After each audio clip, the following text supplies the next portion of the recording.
신라와 가야에서 로마의 유리가 발굴되는 이유, 세계를 하나로 묶은 네트워크 루트, 중국, 카자흐스탄, 키르기스스탄의 세계유산, 실크로드, 장안부터 천산까지. Silk Roads, the roads network of Chang'an Qinshan Corridor.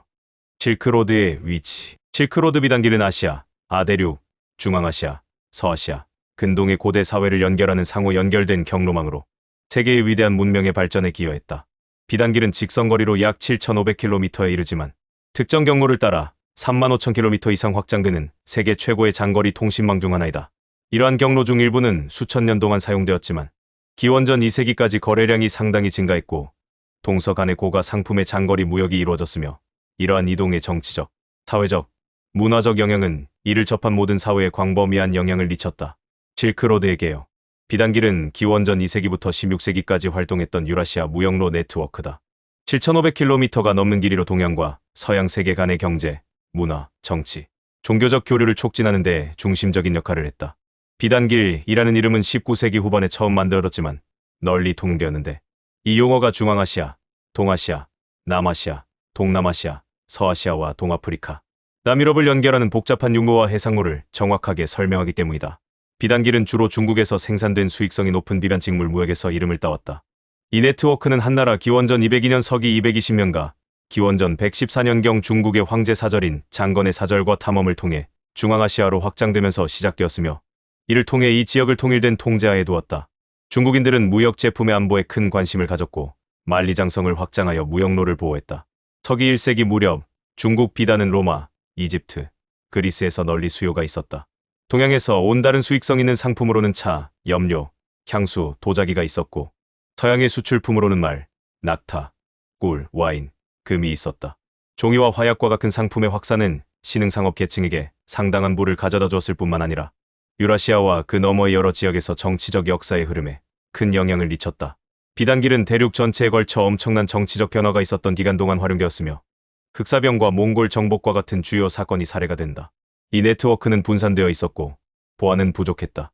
여행자들은 산적과 유목민 약탈자의 끊임없는 위협과 거주하기 힘든 긴 지형에 직면했다. 비단길 전체를 여행하는 사람은 거의 없었고 대신 길을 따라 다양한 중간 기착지에 있는 중개자에게 의존했다. 상품 외에도 이 네트워크는 종교적, 특히 불교적, 철학적, 과학적 사상의 전례 없는 교류를 촉진했으며 그중 많은 부분이 길을 따라 있는 사회에서 통합되었다. 다양한 사람들이 이 경로를 이용했다. 전염병과 같은 질병도 비단길을 따라 퍼졌는데 대표적인 사례로 흑사병이 있다. 1453년부터 오스만 제국은 육로에 대한 더 큰 통제권을 위해 다른 제국들과 경쟁하기 시작했고 이로 인해 유럽 정치 체제는 무역 파트너에 대한 영향력을 확보하는 동시에 대안을 모색하게 되었다. 이는 대항해 시대, 유럽 제국주의, 그리고 더욱 심화된 세계화의 시작을 의미했다. 21세기에 새로운 실크로드라는 이름은 많은 역사적인 무역로를 따라 진행되는 여러 대규모 인프라 프로젝트를 설명하는 데 사용된다. 가장 잘 알려진 프로젝트로는 중국 일대일로 이니셔티브 BRI가 있다. 2014년 6월 유네스코는 실크로드의 창안 천산 경로를 세계문화유산으로 지정했고 인도 구간은 잠정 목록으로 남아있다. 다양한 실크로드 경로. 비단길은 여러 경로로 구성되어 있다. 중국의 고대 상업 중심지에서 서쪽으로 뻗어나간 육로인 대륙간. 비단길은 타클라마칸 사막과 롬누르를 우회하는 북부와 남부 경로로 나뉜다. 이 경로를 따라 있는 상인들은 상품이 최종 목적지에 도착하기 전에 여러 상인을 거치는 릴레이 무역에 참여했다. 북쪽 실크로드. 북쪽 경로는 중국의 고대 수도인 장안에서 시작되었으며 후한시대의 동쪽의 로양으로 옮겨졌다. 이 경로는 한 무제가 유목민 부족의 괴롭힘을 종식시킨 기원전 1세기부터 활용되었다. 북쪽 경로는 산시성에서 중국의 간수성을 거쳐 북서쪽으로 이동한 후 세 개의 경로로 나뉘었는데 그중 두 경로는 타클라마칸 사막의 북쪽과 남쪽으로 산맥을 따라가다가 카스갈에서 다시 합류하고 다른 경로는 천산 산맥 북쪽으로 가다가 투르판, 탈가르, 알마티 현재 카자흐스탄 남동부를 지나갔다. 경로는 다시 카스가르 서쪽에서 나뉘었고 남쪽 지류는 알라이 계곡을 따라 테르메제 현재 우즈베키스탄과 바르 아프가니스탄로 향했고 다른 지류는 페르가나 계곡 현재 우즈베키스탄 동부의 코칸트를 거쳐 카라쿰 사막을 가로질러 서쪽으로 향했다. 두 경로 모두 고대 투르크메니스탄의 메르브에 도착하기 전에 주요 남쪽 경로와 합류했다. 북쪽 경로의 또 다른 지류는 아라레를 지나 카스피의 북쪽으로 북서쪽으로 방향을 틀었다가 극해로 향했다. 대상들의 길인 북방 비단길은 페르시아에서 온 대추야자, 사프란가루, 피스타치오, 소말리아에서 온 유양, 알로에, 모략, 인도에서 온 백단향, 이집트에서 온 유리병, 그리고 세계 여러 곳에서 온갖 비싸고 탐스러운 다른 상품들과 같은 많은 상품들을 중국으로 가져왔다. 그 대가로 대상들은 비단, 칠기, 도자기 등을 보내왔다. 남쪽, 실크로드. 남부 경로 또는 카라코람 경로라고 불린데 주로 중국에서 카라코람 산맥을 통과하는 단일 경로였으며 현대에는 파키스탄과 중국을 연결하는 포장도로인 카라코람 고속도로로 지속된다. 남쪽 노선으로 이동 후 서쪽으로 이동할 수도 있었지만 남쪽으로도 지선이 있어 여행자들이 다양한 지점에서 해로를 이용할 수도 있었다. 높은 산을 넘어 파키스탄 북부를 지나 힌두쿠시 산맥을 넘어 아프가니스탄으로 들어가 투르크메니스탄의 메르브 근처에서 북부 경로와 다시 합류되기도 한다. 메르브에서 서쪽으로 거의 직선으로 이란 북부, 메소포타미아, 시리아 사막 북단을 거쳐 레반트까지 갔는데 그곳에서 지중해 무역선이 이탈리아로 가는 전기 노선을 운항했고 육로는 아나톨리아를 통해 북쪽으로 가거나 북아프리카로 남쪽으로 갔다. 또 다른 지선도로는 헤라트에서 수사를 거쳐 페르시아만의 머리에 있는 카락스 스파시누까지 이어졌고 페트라를 지나 알렉산드리아와 동부 지중해 항구까지 이어졌으며 그곳에서 배들이 화물을 로마로 실어갔다. 남서쪽 실크로드. 남서쪽 경로는 겐지스 브라마푸트라 삼각주로 이어진다. 1세기 로마의 작가인 스트라보는 삼각주 지역을 다음과 같이 언급한다. 현재 이집트에서 겐지스까지 항해하는 상인들은 민간인입니다. 그의 논평은 로마의 구슬과 다른 재료들이 청동기 시대 이전부터 뿌리를 둔 고대의 도시인 와리 바테슈아르 유적지에서 발견되고 있기 때문에 흥미로운데 현재 방글라데시의 올드 브라마푸트라 옆에서 천천히 발굴되고 있다. 놀라울 정도로 정확한 프톨레마이오스의 겐지스 삼각주 지도는 그의 정보원들이 히말라야를 가로질러 서쪽으로 구부러져 티베트의 근원지로 이어지는 브라마푸트라 강의 경로에 대해 모두 알고 있었다는 것을 보여준다. 이 삼각주는 다른 실크로드가 형성되기 훨씬 이전부터 주요 국제 무역 중심지였을 가능성이 크다. 포성을 비롯한 태국과 자바의 다른 상품들이 삼각주와 그곳을 통해 거래되었다. 중국의 고고학 작가 빈 양과 제네스 짤걸더 같은 작가와 고고학자들은 이 국제무역 경로를 스촨 윈난, 버마, 방글라데시 경로로 추정한다. 빈 양에 따르면 특히 12세기부터 이 경로는 윈난금과 은은 윈난의 풍부한 광물 중 하나임에서 버마를 거쳐 지금의 방글라데시로 금괴를 운송하는 데 사용되었으며 레도 경로로 알려진 고대 경로를 이용했다. 방글라데시의 고대 도시, 특히 와리 바테슈아르 유적, 마스탄가르, 비타가르, 빅남푸르, 에가라신두르, 소나르가온에 대한 새로운 증거가 이 경로의 국제무역 중심지로 추정된다. 해상 실크로드. 해상 실크로드는 동남아시아, 동아시아, 인도 아대륙, 아라비아 반도, 동아프리카, 유럽을 연결한다. 해상 실크로드는 주로 동남아시아의 오스트로네시아 선원들이 무역선을 타고 항해하면서 운영했다. 이 경로는 아라비아해와 그 너머의 페르시아 및 아랍 상인과 남아시아 타밀 지역의 상인도 이용했다. 중국도 자체 무역선 조안으로 10세기에서 15세기 사이에 이 경로를 이용했다.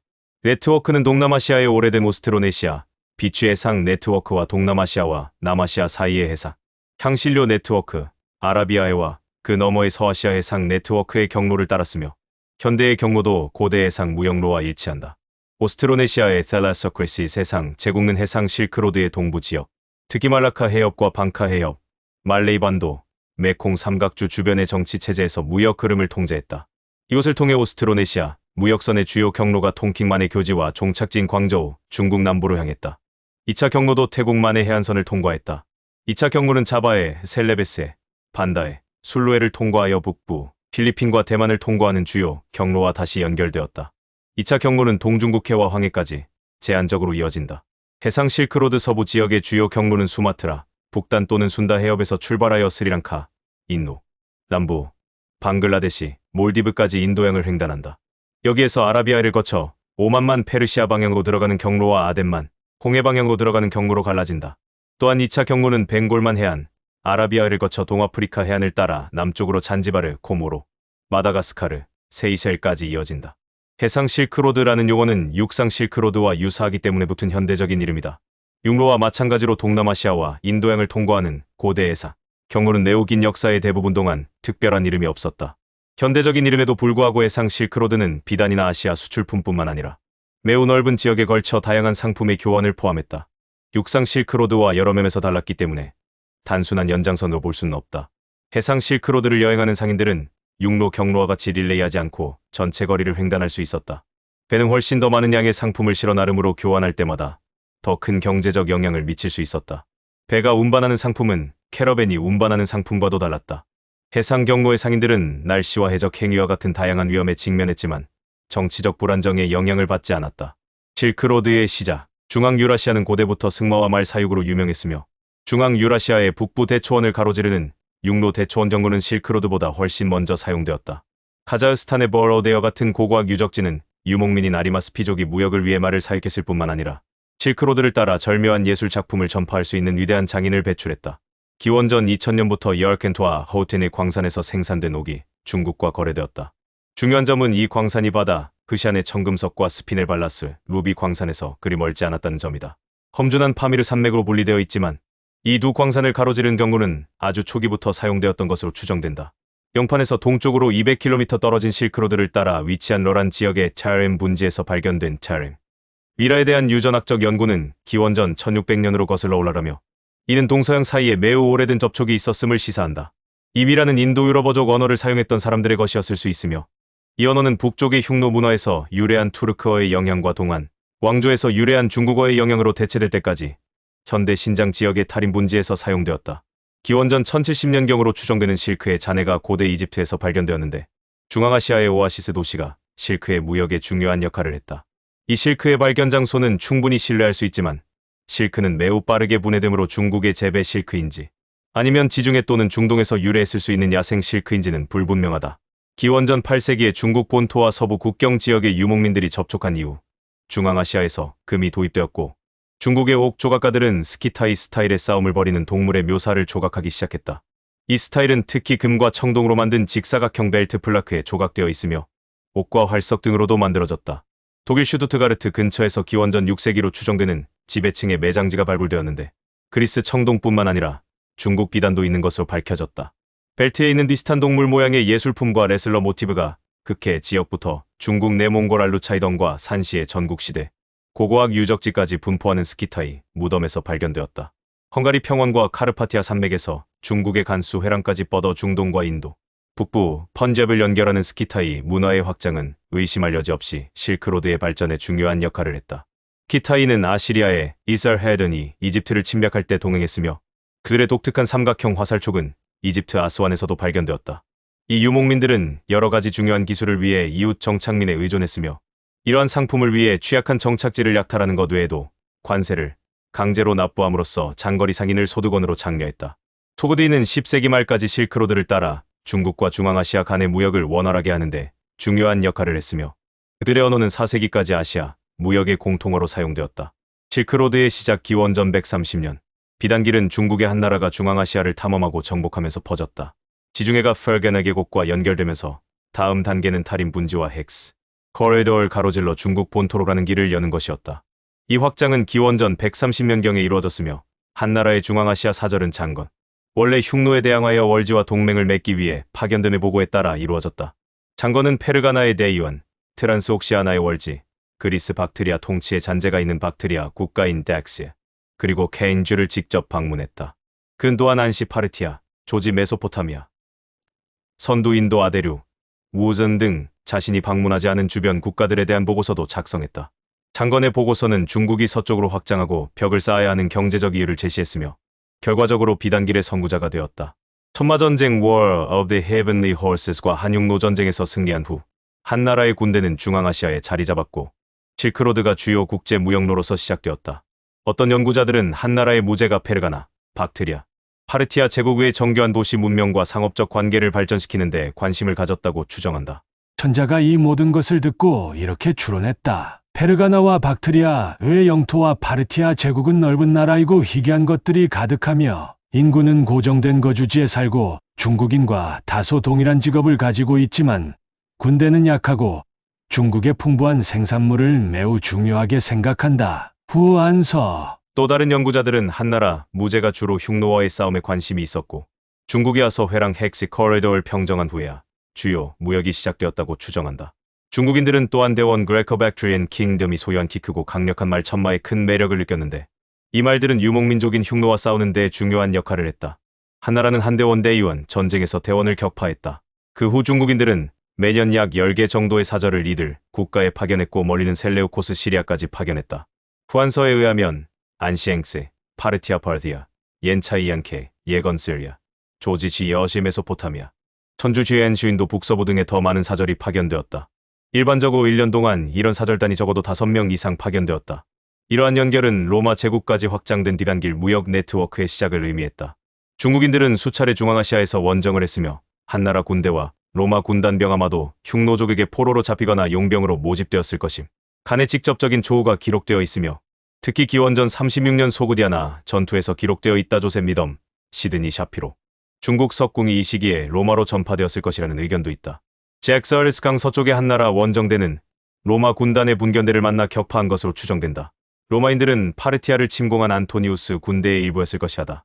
폴리티메투스 강에 있는 옥수스 강 동쪽의 소그디아나. 현재의 부하라는 로마군이 아시아에서 가장 동쪽으로 침투한 곳이었다. 한나라 군대가 승리한 이유 중 하나가 석궁이었던 것으로 추정되는데 석궁은 로마의 방패와 갑옷을 쉽게 관통한 것으로 추정된다. 한나라 군대는 흉노로 식별되는 유목 세력에 대항하여 무역로를 정기적으로 관리했다. 한나라 장군 반초는 서기 1세기에 7만 명의 기병 보병과 경기병 부대를 이끌고 무역로를 확보하여 서쪽의 탈인 분지까지 이뤘다. 반초는 파미를 가로질러 카스피의 연안과 파르티아 국경까지 정복했다. 한나라 장군은 이곳에서 사절 게안 이행을 대질로마로 파견했다. 비단길은 본질적으로 중국이 탈인 분지 지역에 직접 정착하고 더 서쪽에 있는 대한 파르티아, 박트리아 국가 등과 외교 관계를 맺는 것을 통해 서양 세계와 인도로라는 길을 통합하려는 노력의 결과이다. 한편 해상 실크로드는 중국이 통치하던 교제 하노이 근처, 현대 베트남 중심 사이에서 열렸을 것으로 추정되며 이는 1세기 무렵으로 추정한다. 이 길은 인도와 스리랑카 해안의 항구를 거쳐 로마가 통치하던 이집트의 항구와 홍해, 북동쪽 해안의 나바테아 영토까지 이어졌다. 중국에서 발견된 가장 오래된 로마의 유리그릇은 광저우에 있는 서안의 무덤에서 발견되었는데 기원전 1세기 초로 추정되며 이는 로마의 상업 상품이 남중국해를 통해 수입되었음을 나타낸다. 한나라 왕도사에 따르면 로마 사절이 중국에 도착한 것은 이 지역부터이며 마르쿠스 아우렐리우스와 한나라 환제의 통치 기간인 서기 166년부터 시작되었다. 기타 로마 유리 제품은 로양노행, 난양nen이행, 난징nen징의 내륙에 있는 동안시대 무덤 25-220CE에서 발견되었다. 로마 제국의 실크로드 기원전 30년 서기 3세기 기원전 30년 로마가 이집트를 정복한 직후 중국, 동남아시아, 인도, 중동, 아프리카, 유럽 간의 정기적인 통신과 무역이 전례 없는 규모로 확대되었다. 로마 제국은 이전의 헬레니즘 강대국과 아랍인으로부터 비단길의 일부인 동부 무역로를 물려받았다. 이러한 무역로를 장악하면서 로마 제국의 시민들은 제국 전체에 새로운 사치와 더 큰 번영을 가져다 주었다. 신라 경주의 유적지에서 발견된 로마 유리 제품은 한반도까지 거래되었음을 보여준다. 기원전 130년 키지쿠스의 에우독수스가 시작한 인도와의 그리스 로마 무역은 계속해서 증가했고 스트라보에 따르면 아우구스투스 시대에는 매년 최대 120척의 배가 로마 이집트의 미오스 호르모스에서 인도로 출항했다. 로마 제국은 바리가자 바로크와 바르바리쿰 파키스탄 신드주 카라치에 있는 항구를 통해 중앙아시아, 비단길과 연결되었고 인도의 서해안을 따라 계속되었다. 이 인도양 무역로에 대한 고대 여행 안내서는 서기 60년에 쓰여진 에리트라이아해의 그리스 페리플루스였다. 인도 예술도 로마에 들어갔다. 1938년 락슈미가 폼페이의 폐허에서 발견되었다. 메이 스테시니우스 여행가는 로마와 파르티아의 간헐적인 전쟁이 잠잠해지면서 지중해에서 가장 동쪽으로 실크로드를 따라갔다. 대륙 간 무역과 교류는 대국에 의해 정교화되고 조직되고 보호되었다. 곧 로마 제국과의 무역이 활발해졌다. 로마인들은 실크를 나무에서 얻는다고 생각했지만 파르티아인을 통해 공급된 중국 실크를 통해 동물성임을 알게 되었다. 로마의 작가인 게이어스 플리니어스 세칸더스는 실크 나방에 대해 그들은 거미처럼 줄을 짜는데 그것은 실크라고 불리는 여성을 위한 사치스러운 의류 소재가 됩니다. 라고 그의 책에 썼다. 로마 장인들은 당나라와 신라에서 비단 천으로 실을 대체하기 시작했다. 중국인들은 로마의 비단과 사치품을 공급하면서 부를 일렸고 부유한 로마 여성들은 그 아름다움에 감탄했다. 로마 원로원은 경제적, 도덕적 이유로 비단 착용을 금지하는 여러 칙령을 내렸지만 소용없었다. 중국 비단을 수입하면서 엄청난 양의 금이 유출되었고 비단 옷은 타락하고 부도덕한 것으로 여겨졌기 때문이다. 나는 비단 옷을 볼 수 있다. 몸을 가리지도 않고 심지어 품위도 가리지 않는 재료를 옷이라고 부를 수 있다면 말이다. 불쌍한 하녀 무리가 간통녀가 얇은 옷을 통해 보이도록 하고 그녀의 남편이 아내의 몸을 외부인이나 외국인과 마찬가지로 알지 못하도록 한다. 스세니카 드 영글 기원전 3년경 서기 65년 선언문 버 서로마 제국의 아시아 제품에 대한 수요는 5세기까지 계속되었다. 1세기에서 3세기 사이에 쿠샨 제국 내에서 중앙아시아와 북인도가 통합되면서 박트리아와 탁실라에서 활동하는 상인들의 역할이 강화되었다. 그들은 베일그램 현재의 아프가니스탄 내 유적지의 그리스, 로마, 중국, 인도의 제품으로 가득 찬 2세기 보물 창고에서 알 수 있듯이 다문화적 상호작용을 촉진했다. 비단길 무역은 직물, 보석, 금속, 화장품만을 판매한 것이 아니라 노예도 판매했는데 이는 비단길 노예무역을 부활화, 노예무역과 흑해 노예무역, 특히 노예소녀 무역과 연결해 주었다. 비잔틴 제국의 실크로드 6세기 14세기. 비잔틴의 역사가 프로코피우스는 2명의 네스토리우스 기독교 수도사가 실크를 만드는 방법을 발견했다고 말했다. 이 발견으로 비잔틴 황제 유스티니아누스는 콘스탄티노플에서 중국으로 가는 비단길에 대한 스파이로 수도사를 파견해서 뇌알을 훔쳤다. 그 결과 지중해, 특히 그리스 북부의 트라키아에서 실크가 생산되었고 비잔틴 제국은 중세 유럽에서 실크 생산을 독점하게 되었다. 568년 유스티누스 2세는 제1투르크 카에가네리의 통치자 이스타미를 대신한 소그드인 사절의 환영을 받았고 이스타미는 사산 제국의 호스로 1세에 맞서 비잔틴과 동맹을 맺었다. 이를 통해 비잔틴은 사산 상인을 우회하여 소그드인과 직접 무역하여 중국의 실크를 구매할 수 있었다. 비잔틴 제국은 이 시점까지 이미 중국에서 누에알을 조달했지만 중국 실크의 품질은 여전히 서양에서 생산된 것보다 훨씬 뛰어났다. 이는 산시성의 중국 무덤에서 수나라 시대로 거슬러 올라가는 콘스탄틴 2세의 주화가 발견된 사실에서도 증명된다. 구당서조 당슈와 신당서 신당슈는 모두 중국 당나라의 역사를 다루고 있으며 복림 풀인 비잔틴 제국이라는 새로운 국가가 이전의 대진 다친 로마 제국과 거의 동일했다고 기록되어 있다. 당나라 시대에는 여러 비잔틴 제국의 사절이 기록되었는데 643년에 콘스탄스 2세가 당 태종의 궁정에 사절을 보냈다는 주장이 있었다. 송사송 씨는 1081년 송나라 신종 황제의 궁정으로 미카일 7세 두카스가 보낸 것으로 보이는 사절에 대해 설명한다. 그러나 원나라의 역사에서는 비잔틴인이 원나라의 건국자 쿠빌라이 칸의 궁정에서 칸발리크의 주요 천문학자이자 의사가 되었으며 심지어 부림왕 F은왕이라는 귀족적 칭호를 받았다고 주장한다. 칸발리크 베이징에 있는 중국 본토를 출발하여 아르군 쿠빌라이 칸의 조카 손자의 대표로 활동한 위구르 네스토리우스 기독교 외교관 레벤 바 서문은 유럽 전역을 여행하며 영국의 에드워드 1세, 프랑스의 필리프 4세, 교황 니콜라스 4세, 비잔틴 통치자 안드로니코스 2세 팔라이올로고스와 군사 동맹을 확보하려고 시도했다. 안드로니코스 2세는 징기스칸의 증손자와 결혼한 2명의 이복 자매가 있었는데 이로 인해 그는 베이징의 원나라 몽골 통치자 쿠빌라이 칸의 사돈이 되었다. 명나라 역사에서는 홍무제가 명나라 1368만 1644를 건국한 후 이에구론 니에구 론이라는 비잔틴 상인에게 1371년 9월 요한 5세 팔라이올로고스의 비잔틴 궁정의 새 왕조의 건국에 대한 선언문을 전달하게 했다는 기록을 보존하고 있다. 당나라의 실크로드 7세기. 비단길은 원래 한나라 무제 때 만들어졌지만 당나라 하우 전지가 서역을 정복한 639년에 다시 개통되어 거의 40년 동안 개방되었다. 678년에 티베트인이 점령한 후에는 폐쇄되었지만 699년 무왕후 시대의 당나라가 640년에 처음 설치한 안시사군을 재정복하면서 비단길이 다시 개방되어 다시 중국과 서역을 직접 연결하여 육상 무역을 할 수 있게 되었다. 당나라는 722년에 티베트에서 길기트 계곡을 통과하는 중요한 경로를 점령했지만 737년에 티베트인에게 잃었다가 고구려 장군 고선지의 지휘하에 되찾았다. 터키인들이 오르도스 지역에 정착하는 시기에 당나라는 중앙 초원을 지배하는 군사 정책을 취했다. 당나라는 튀르크 동맹과 함께 640년대부터 650년대까지 중앙아시아를 정복하고 복속시켰다. 당태종의 통치 기간 동안만 해도 직도흑속뿐만 아니라 초여헌, 오아시스 국가, 수이엔추에 대한 별도의 전쟁이 시작되었다. 태종 치세의 당나라는 장군 이정이 동튀르크 카간국을 정복했다. 고종 치세의 당나라는 장군 수정방이 비잔틴 제국의 중요한 동맹국인 서튀르크 카간국을 정복했다. 이러한 정복 이후 당나라는 비단길을 가로지르는 전략적 위치인 서위를 완전히 장악했다. 이로써 당나라는 비단길을 다시 열게 되었고 이 구간을 많은 역사 문헌에서 당투보로 당상로라고 부르게 되었다. 당나라는 두 번째 팩스 시니케를 수립했고 실크로드는 황금길을 맞았으며 페르시아와 소그드 상인들이 동서 무역의 혜택을 누렸다. 동시에 중국 제국은 외국 문화를 적극 수용하여 도시가 매우 국제화되었다. 당나라는 해상 실크로드도 개발했다. 중국 사절은 기원전 2세기부터 인도양을 거쳐 인도로 항해해왔지만 페르시아만과 홍해에서 페르시아, 메소포타미아, 아라비아, 이집트, 에티오피아, 소말리아에서 강력한 중국 해상 존재감을 찾을 수 있었던 시기엔 당나라 때였다. 소그드 튀르크족의 실크로드 4세기 8세기. 비단길은 지역 간 무역으로 인한 정치적, 문화적 통합의 초기 현상을 나타낸다. 전성기에는 마자르족 헝가리, 아르메니아인, 중국인과 같이 다양한 집단을 하나로 묶은 국제 문화를 유지했다. 비단길은 비잔틴 제국 시대의 서쪽에서 정점에 도달했다.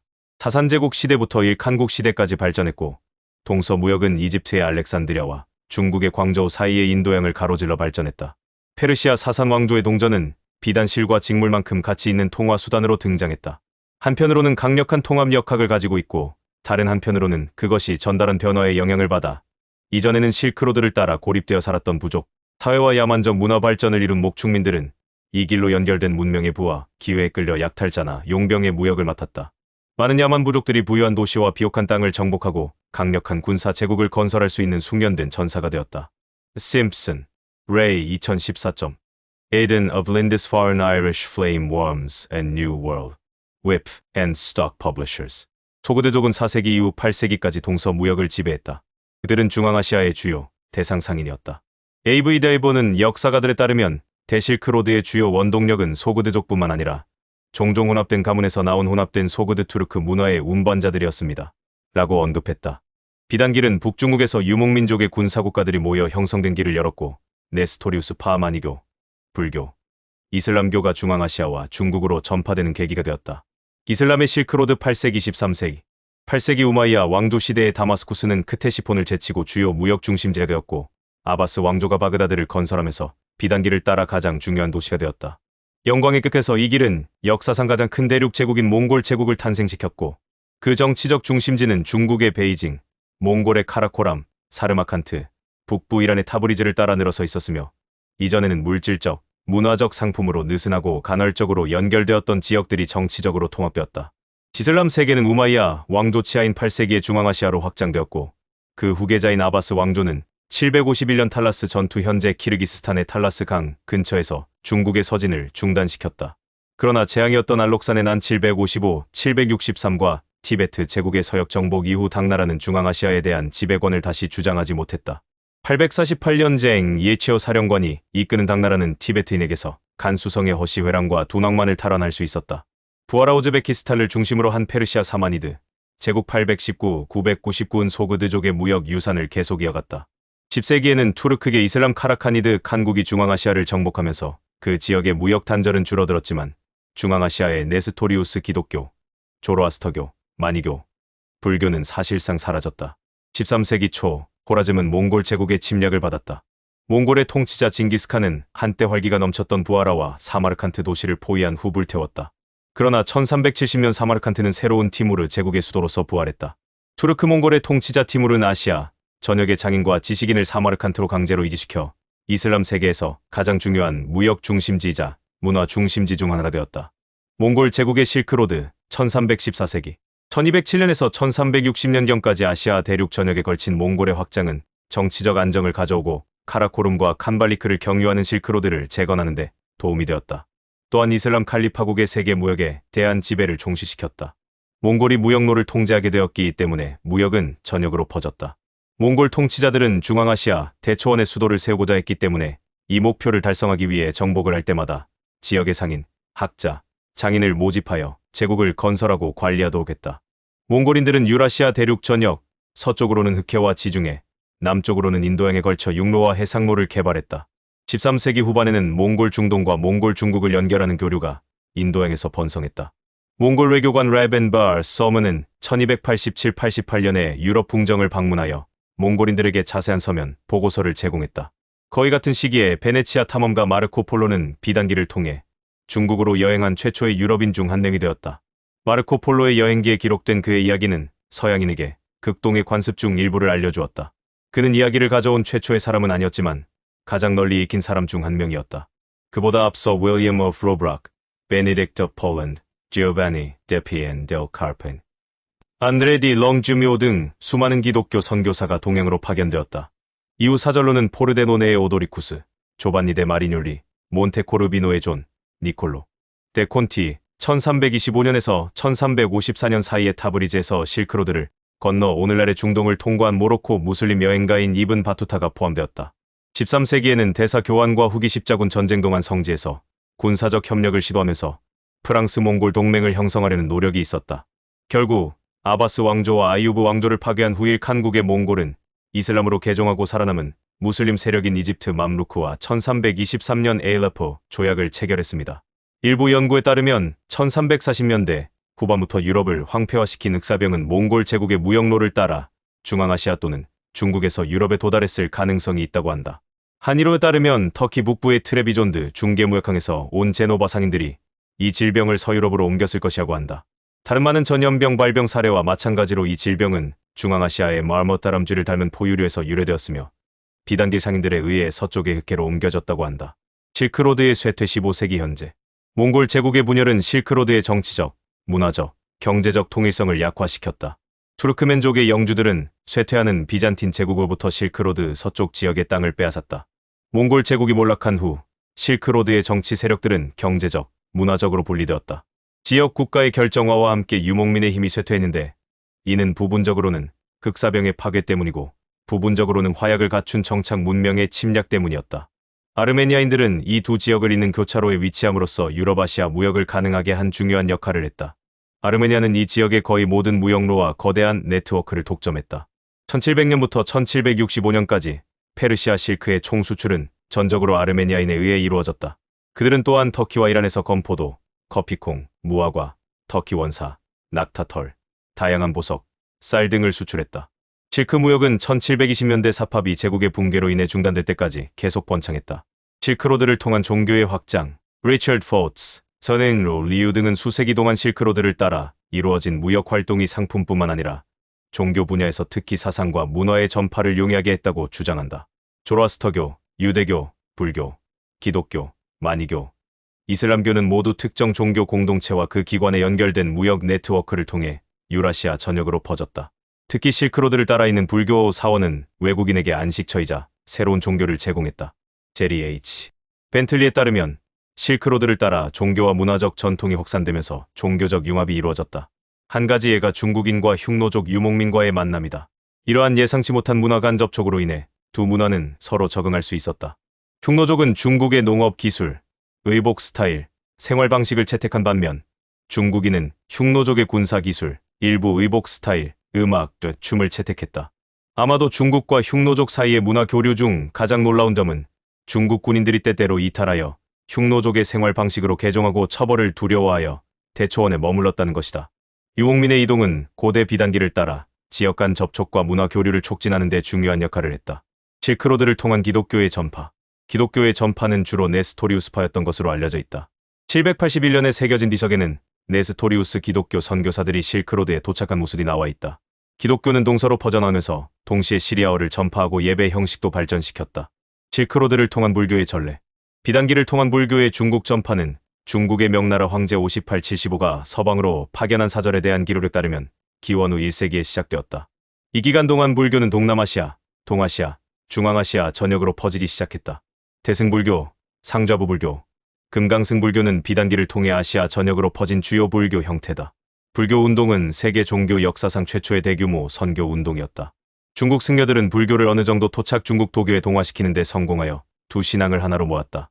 승려 공동체인 승가는 남성과 여성 승려와 평신도로 구성되었다. 이들은 인도와 그 너머로 이동하여 부처의 사상을 전파했다. 승가 내 구성원 수가 늘어나면서 비용이 많이 들이되어서 오직 대도시에서만 부처와 그의 제자들이 방문할 여유가 있었다.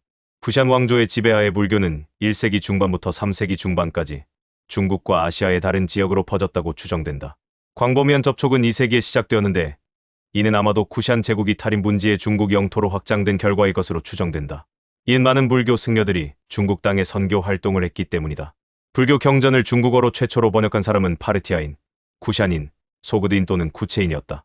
비단기를 따라 불교가 퍼진 결과 중 하나는 이주와 갈등이었다. 기원전 2세기 초에 파르티아라는 새로운 이란 왕조 때문에 그리스 셀레오코스 왕조는 이란과 중앙아시아로 추방되었고 그 결과 파르티아는 로마인이 비단의 주요 고객이었던 시기에 무역의 새로운 중개자가 되었다. 파르티아 학자들은 역사상 최초로 불교 경전을 중국어로 번역하는 데 참여했다. 비단길의 주요 무역 중심지인 멜은 적절한 시기에 중국에서 불교가 성행하면서 2세기 중반까지 주요 불교 중심지가 되었다. 마우리아 왕조 기원전 268-239년에 아소카 황제가 불교로 개종하고 이 종교를 마우리아 제국의 공식 종교로 승격시켰을 때 비단길에 있는 사람들의 지식도 증가했다. 4세기부터 중국 순례자들도 원래의 불교 경전에 대한 접근성을 높이기 위해 인도로라는 비단길을 여행하기 시작했는데 버편의 인도 순례 395, 414와 현장 629, 644에 있었고 한국의 해초가 인도로 여행했다. 현장 스님의 여행은 16세기의 서유기라는 판타지 모험 소설에서 허구화되었는데 이 소설은 악마와의 시련과 여행 중에 다양한 제자들이 준 도움에 대한 내용을 담고 있다. 비단길을 따라 여행한 불교의 여러 학파가 있다. 다르마굽타카와 사르바스티바디는 주요 니카야 학파 중 두 곳이었다. 이 두 학파는 결국 대승마 해야네어로 대체되었다. 이 불교 운동은 처음에 고탄 신장 유구르 내 지역에서 영향력을 얻었다. 불교 학파라기보다는 범불교 운동에 더 가까웠던 대승은 인도 북서부나 중앙아시아에서 시작된 것으로 추정된다. 대승은 기원전 1세기에 형성되었고 처음에는 규모가 작았으며 기원은 완전히 명확하지 않다. 일부 대승 경전은 파키스탄 북부에서 발견되었지만 주요 텍스트는 여전히 비단기를 따라 중앙아시아에서 작성된 것으로 추정되고 있다. 이러한 다양한 불교 학파와 운동은 비단길의 다양하고 복잡한 영향과 신앙의 결과였다. 대승 불교의 부상과 함께 불교 발전의 초기 방향이 바뀌었다. 이러한 형태의 불교는 스웨인로 리유가 말했듯이 물질적 부를 포함한 물리적 현실의 애매함을 강조했다. 또한 어느 정도까지 물질적 욕망을 없애는 것을 강조했는데 이는 추종자들이 이해하기 어려운 경우가 많았다. 서기 5세기와 6세기의 상인들은 종교, 특히 불교의 확산에 큰 역할을 했다. 상인들은 불교의 도덕적, 윤리적 가르침을 이전 종교에 대한 매력적인 대안으로 여겼다. 그 결과 상인들은 비단기를 따라 불교 사원을 지원했고 그 대가로 불교도들은 상인들이 도시에서 도시로 여행할 때 머물 곳을 제공했다. 그 결과 상인들은 여행하면서 외국과의 만남에 불교를 전파했다. 상인들은 또한 그들이 만난 지역 사회 내에 이산 디아스포라를 확립하는 데 도움을 주었고 시간이 지나면서 그들의 문화는 불교에 기반을 두게 되었다. 그 결과 이러한 지역 사회는 잘 조직된 시장, 숙박시설, 창고가 있는 문해력과 문화의 중심지가 되었다. 중국 지배층의 자발적인 대종은 동아시아에서 불교의 확산을 도왔고 불교가 중국 사회에 널리 퍼지게 되었다. 불교의 비단길 전파는 본질적으로 중앙아시아에서 이슬람이 부상하면서 7세기경에 끝났다. 실크로드와 유대교. 유대교 신도들은 559년 키루스 대왕의 군대가 바빌로니아를 정복한 후 처음으로 메소포타미아에서 동쪽으로 이동 바빌론 유수했다. 페르시아가 바빌로니아를 정복한 후 해방된 유대인 노예들은 페르시아 제국 전역에 흩어졌다. 일부 유대인들은 박트리아와 소그디아까지 동쪽으로 이동했지만 명확한 증거는 없다. 정착 후 대부분의 유대인들은 상업에 종사했을 가능성이 높다. 무역 네트워크가 확장됨에 따라 유대 상인들의 비단 무역 네트워크를 통한 무역이 늘어났다. 무역 상품이 동쪽의 중국에서 서쪽의 로마까지 이동했던 고전 시대에는 중앙아시아의 유대인 상인들은 비단기를 따라 무역에 참여할 수 있는 유리한 입장에 있었을 것이다. 갈리아 출신의 유대 상인 집단인 라다니트, 레다네츠는 중국에서 로마까지 번성한 무역 네트워크를 가진 유대 상인 집단 중 하나였다. 이 무역은 라다니트가 하자르 투르크인들과 긍정적인 관계를 맺음으로써 촉진되었다. 하자르 투르크인들은 중국과 로마 사이에 좋은 지점 역할을 했으며 하자르 투르크인들은 라다니트와의 관계를 좋은 상업적 기회로 여겼다. 리차드 폴츠에 따르면 유대교 사상 형성에 이란의 영향이 있었다는 증거가 그 반대의 증거보다 많다. 선한 자를 위한 낙원 천국과 악한 자를 위한 고통의 장소 지옥 및 세계 종말의 형태에 대한 개념은 이란 종교 사상에서 유래했으며 이는 유배, 이전 유대 자료에서 그러한 사상이 부족하다는 사실로 뒷받침된다. 악마의 기원은 페르시아 신화에 나오는 사악한 인물인 이란의 앙그라 마이뉴에서 유래했다고 추정한다. 세계유산으로 등재된 실크로드. 2024년 현재 세계유산으로 지정된 실크로드는 일부에 해당한다. 최잉엔부터 최엔쉔에 이르는 이 실크로드는 한나라와 당나라 시대의 중국 수도였던 장안 로양에서 중앙아시아의 제티수 지역까지 뻗어있는 실크로드의 5,000km 구간이다. 이 실크로드는 기원전 2세기에서 기원 후 1세기 사이에 형성되어 16세기까지 사용되었으며 여러 문명을 연결하고 무역, 종교적 신념, 과학적 지식, 기술 혁신, 문화적 관행 및 예술 분야에서 광범위한 교류를 촉진했다.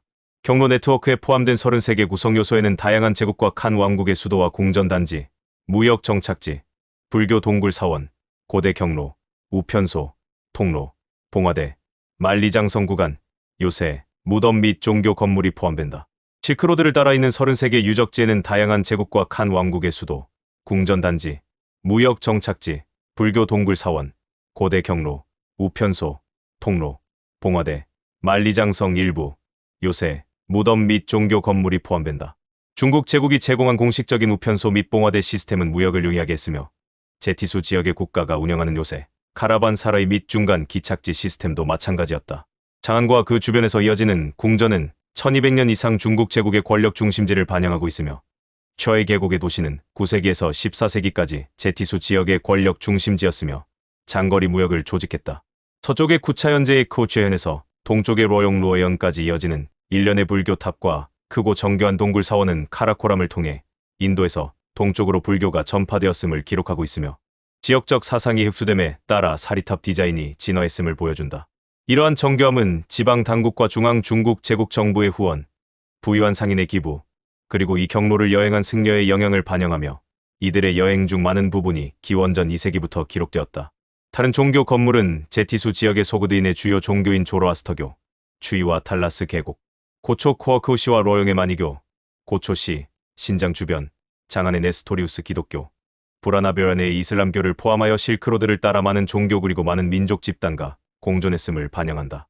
무역 활동의 거대한 규모는 정착된 공동체와 유목민 공동체 사이의 인터페이스를 다양한 방식으로 반영하는 크고 번영하고 번창하는 말과 도시를 육성했다.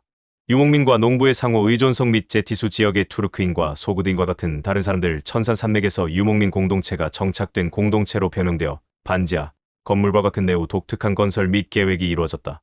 고시 회랑에서 기원전 1세기 이후의 농업 수비대로서 천마일 회랑에 계획된 농업 확장과 정착된 농업 공동체로의 변형과 다양한 대규모의 물 관리 시스템은 마을, 무역 정착지, 요새, 카라반사라이의 성장과 이를 지원하는 데 필요한 농업을 촉진하는 데 필수적이었다.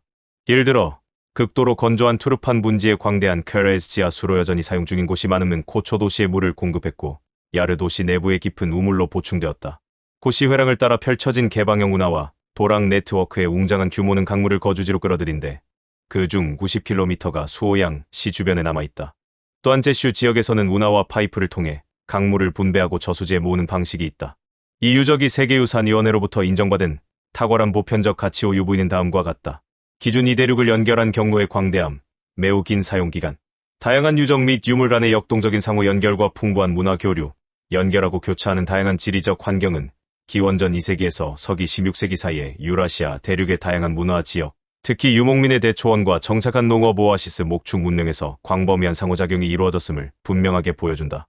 이런 상호작용과 영향은 해당 경로에 위치한 모든 지역의 건축과 도시 계획, 종교와 신앙, 도시 문화와 거주, 상품 무역, 인종 간 관계의 발전에 큰 영향을 미쳤다.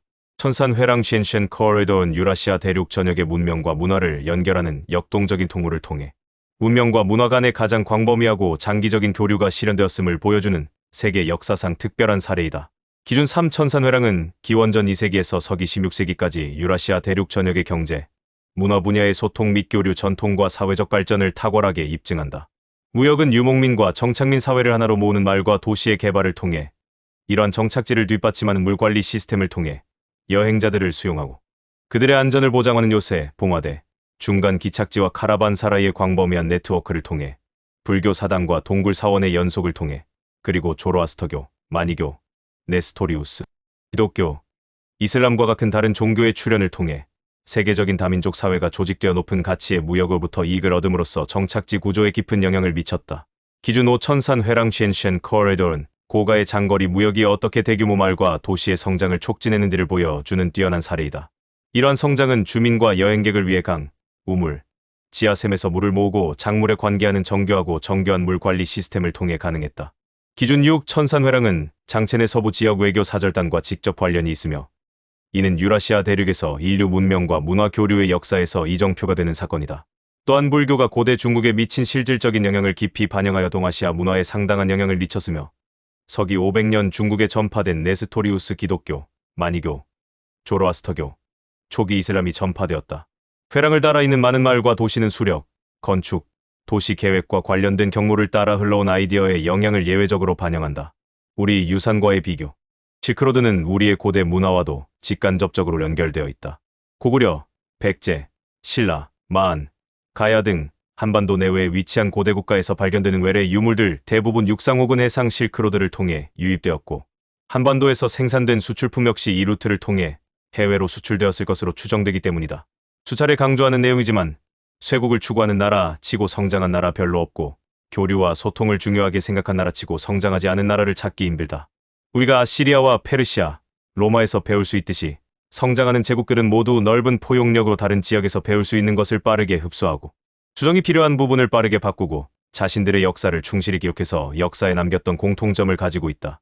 이에 우리도 우리의 역사를 국제적인 관점에서 이해할 필요가 있는데 일제강점기의 굴욕을 기억하고 애국심의 고취가 필요했던 21세기 초까지는 나와 우리 중심의 역사 서술이 주도적이었기 때문에 실크로드를 통한 외국 문물의 유입이 자생적인 발전에 부정적으로 비춰져 연구가 부족했던 것이 사실이다. 하지만 세계적으로도 주목받고 있는 선진국인 대한민국인 지금의 우리는 국제적으로 설득력을 가질 수 있는 역사관을 필요로 하고 있으며 이에 실크로드를 통한 고대 국가의 다양한 소통에 대한 관심이 높아진 상황이다. 서쪽 끝 이집트, 그리스 로마부터 페르시아, 인더스, 사마르칸트, 황하를 거쳐 실크로드를 통해 다양한 문화를 접한 한반도의 고대 국가들은 초기에 먼저 청동기, 철기 등의 기술을 개발하고 도시를 거쳐 국가를 건설하고 운영한 지역들의 노하우와 선진 종교를 받아들였지만 자신들이 가지고 있던 정체성을 포함한 문화와 외부에서 유입된 문화를 접목시킨 한반도에서만 볼 수 있는 문화를 형성해가는 한편, 더 동쪽에 있었던 일본 열도에 살던 사람들의 발전에 큰 도움을 주었다. 이후 합쳐진 삼국의 문화는 석굴암과 같은 전무후무한 예술작품을 대표로 하는 한국만의 문화를 만들어갔고, 멀리서 보면 얼핏 비슷해 보이는 동북아시아의 문화 속에서 한, 중, 일로 구분되는 지역적 특징이 강한 문화를 발전시켜 나갔다고 생각한다. 참고 유네스코 세계유산협약 Silk Roads The Roads Network of Chang'an Qinshan Corridor 위키피디아 Silk Road